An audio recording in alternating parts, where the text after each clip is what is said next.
बहुत समय पहले की बात है। एक जंगल में चमकी नाम की एक लोमड़ी रहती थी। वह बहुत चालाक थी और उसे अपनी चालाकी पर बहुत घमंड भी था।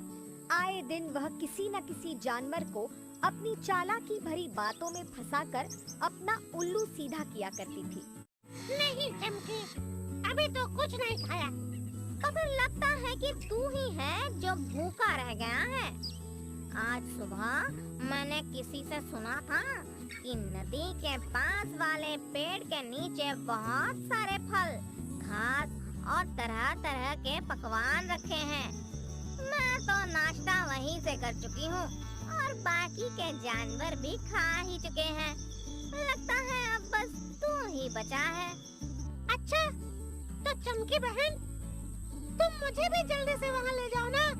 मैं भी भरपेट खाना खाना चाहता हूँ। ठीक है, मैं तुझे वहाँ ले जाऊंगी। वैसे तो मैं अपने काम से कहीं और जा रही थी, लेकिन तू इतना कह रहा है तो पहले तुझे वहाँ छोड़ आऊंगी, फिर अपने काम से जाऊंगी। ठीक है चमकी बहन, चलो चलो। अरे वाह, ऐसे कैसे चलो? मैं तेरे लिए इतना कुछ कर रही हूँ, तो तू भी तो मेरे लिए कुछ कर। अच्छा, क्या करना है बताओ? इतनी धूप है, तू एक काम कर, मेरे ऊपर छाते से छाया कर दे और ऐसे ही छतरी पकड़कर मेरे साथ चल, जब तक मैं तुझे वहाँ पहुँचा ना दूँ। बांके बंदर लोमड़ी के कहे मुताबिक पूरा रास्ता उस पर छतरी तानकर उसके साथ साथ चलता है। थोड़ी देर चलने के बाद दोनों नदी किनारे वाले पेड़ के पास पहुंचते हैं, लेकिन वहां पर खाने के लिए कुछ भी नहीं होता। तब बांके बंदर उससे कहता है कि चमकी बहन, तुमने तो कहा था यहाँ पर बहुत सारा खाना है, लेकिन यहाँ तो कुछ भी नहीं दिख रहा। देख बांके बंदर, यहाँ जितना खाना रखा था उससे कहीं ज्यादा इस जंगल में खाने वाले हैं। अब तू यहाँ देर से आया और तेरे आने से पहले सारा खाना बाकी जानवरों ने चट कर लिया, तो इसमें मैं क्या कर सकती हूँ? इतना कहकर चमकी वहाँ से चली जाती है और बंदर ठगा सा महसूस करता रह जाता है। चमकी को मुझसे झूठ बोलकर यहाँ लाने की क्या जरूरत है? खुद को इस कड़क धूप से बचाने के लिए उसने मुझसे अपना छाता पकड़वाया। मुझे राजा शेरबल के पास जाना चाहिए और उसकी शिकायत करनी चाहिए। बांके बंदर राजा शेरबल के दरबार में पहुंचता है और देखता है कि वहां पर पहले से ही कई जानवर अपनी फरियाद लिए बैठे हैं। उनमें से हीरू कछुआ रोते हुए कह रहा था कि राजा जी मेरी मदद कीजिए, मुझे इंसाफ दिलाइए। उस चमकी ने कल मुझे आपका नाम लेकर डराया और कहा कि शेर आ गया है। हीरू, छुप सकते हो तो जल्दी कहीं छुप जाओ। आप तो जानते ही हैं कि मेरे जैसा धीरे चलने वाला जानवर जल्दी से कहीं जाकर तो छुप नहीं सकता। तो मैंने डर के मारे अपनी पीठ पर बने कवच के अंदर ही छुपने का फैसला किया। और राजा साहब, जैसे ही मैं अपने कवच में छुपा, चमकी ने अपने बच्चों को कहा कि लो बच्चों, तुम्हारी गेंद आ गई, खेल लो जितना खेलना है।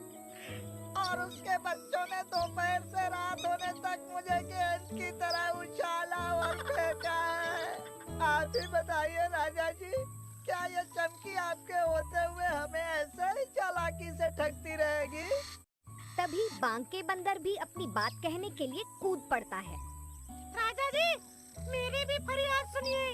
आज मेरे साथ भी उस चमकी ने ठगी की है। मुझे ढेर सारे खाने का लालच देकर उस चमकी ने मुझे आराम करते हुए उठाया और भरी दोपहर में पूरे रास्ते उसने मुझसे अपने ऊपर छाता भी उठवाया। मुझे आपसे इंसाफ चाहिए राजा जी। ये चमकी अपने आप को कुछ ज्यादा ही चालाक समझती है। तब राजा शेरबल कुछ सोचकर कहते हैं कि मैं देख रहा हूँ कि पिछले कई दिनों से चमकी की शिकायतें आ रही हैं, और ये भी कि बहुत से जानवरों को इससे बहुत कष्ट हो रहा है। चमकी को हमारे दरबार में बुलाया जाए। राजा शेरबल के इतना कहते ही उनके सैनिक चंगू और मंगू भेड़िए उसे बुलाने जाते हैं। थोड़ी देर बाद चमकी सर उठाए बड़ी शान से राजा शेरबल के दरबार में आती है और कहती है कि जी राजा जी, आपने बुलाया मुझे, कहिए क्या कहना है? राजा शेरबल उसे कहते हैं कि देखो चमकी, तुम्हारी बहुत सी शिकायतें आ रही हैं। मैं तुम्हें चेतावनी दे रहा हूँ कि अपनी चालाकी का गलत प्रयोग करके इस जंगल के भोले भाले प्राणियों को परेशान करना बंद कर दो। देखिए राजा जी, मैंने कभी इस जंगल में रहने वाले जानवरों को मूर्ख नहीं बनाया। वो लोग पहले से ही मूर्ख हैं, तो मैं क्या करूं? मैं तो बस उनसे थोड़ा बहुत मजाक करती हूँ। लेकिन अगर वे मेरे मजाक को सच मानकर बैठ जाए तो इसमें मेरा क्या दोष? और अगर मैं इन सबसे ज्यादा समझदार हूँ तो इन्हें क्यों मिर्ची लगती है? चमकी के तर्क सुनकर सभी जानवर हैरान हो जाते हैं, लेकिन कुछ कह नहीं पाते। लेकिन राजा शेरबल को सब समझ आ गया था। वे कुछ सोचकर चमकी से कहते हैं कि अच्छा चमकी, अगर तू खुद को बहुत चालाक समझती है तो तुझे मेरी एक शर्त पूरी करके इसका प्रमाण देना पड़ेगा। वैसे तो सारा संसार जानता है कि मैं चालाक हूँ, लेकिन फिर भी मुझे आपकी शर्त मंजूर है। बताइए राजा जी, क्या शर्त है आपकी? तो सुन, मेरी शर्त यह है कि आज से 2 दिन के बाद तुझे अपनी पसंद के किसी भी जानवर के साथ इस जंगल के बाहर से पूरे जंगल का एक चक्कर लगाना होगा। तुम दोनों में से जो भी जीतेगा उसे बुद्धिमान माना जाएगा, और जो हारेगा उसे अपने सर के बल पूरे जंगल के 50 चक्कर लगाने होंगे। यह सुनकर चमकी सोचती है कि पूरे जंगल में उसकी चालाकी की कोई बराबरी नहीं कर सकता, इसीलिए वह झट से मान जाती है। फिर शर्त का दिन आने पर वह अपने साथ दौड़ने के लिए गधे को चुनती है।